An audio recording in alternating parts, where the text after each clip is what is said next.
Hello বন্ধুরা, তো তোমরা সবাই কেমন আছো? আশা করি সবাই খুব ভালো আছো। আমি তো খুব ভালো আছি। আজকে একটা খুনসুটি ভরা মিষ্টি গল্প শেয়ার করতে চলে এসেছি তোমাদের সাথে। তো আমরা গেছিলাম মন্দারমণি। যাওয়ার কদিন আগে আমি একটু ঝগড়া করে নিয়েছিলাম তন্ময়ের সাথে। যেতে যেতেও আমি তাই আমার রাগটা কন্টিনিউ করেছিলাম। সত্যি কথা বলতে কি, আমি একটু ইচ্ছে করেই এরকম করি ওর সাথে, কারণ ও যখন আমাকে মানায় তখন আমার খুব ভালো লাগে। কিন্তু এবার দেখলাম এক দুবারে বেশি কিছুই বললো না, তাতে আমার রাগ আরও বেশি বেড়ে গেছিলো। আমি তো ঠিক করেই নিয়েছিলাম সারা ট্রিপে একটাও কথা বলবো না ওর সাথে। আমাদের রুম আগে থেকেই বুক করা ছিল। আমি রিসর্টে পৌঁছে চাবি নিয়ে সোজা চলে এসেছিলাম রুমে। ও তখন রিসেপশনে কাজ মেটাচ্ছিল।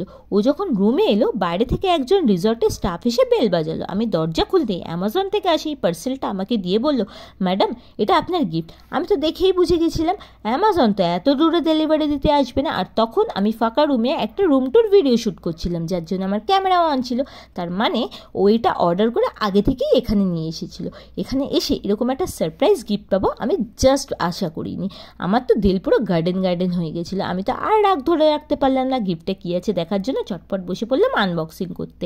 কভারটা খুলতেই দেখলাম একটা নীল মোড়কে লেখা enjoy your gift from Tanmoy. Unboxing করার পর দেখলাম একটা এক্সোটিক কোম্পানির সাইড ব্যাগ। আমি তো সব রাগ ভুলে গলে পুরো জল হয়ে গেছিলাম। এরকম একটু একটু রাগ করলে যদি মাঝে মধ্যে এরকম সারপ্রাইজ গিফট পাওয়া যায়, তাহলে রাগ করতে ক্ষতি কী, তাই না বন্ধুরা? এই আবেগগুলোই তো আমাদের সম্পর্ককে বাঁচিয়ে রাখে। তোমরাও তাহলে দেরি না করে চটপট দিয়ে ফেলো তোমাদের প্রিয়জনকে এরকম কিছু গিফট, সারপ্রাইজ গিফট।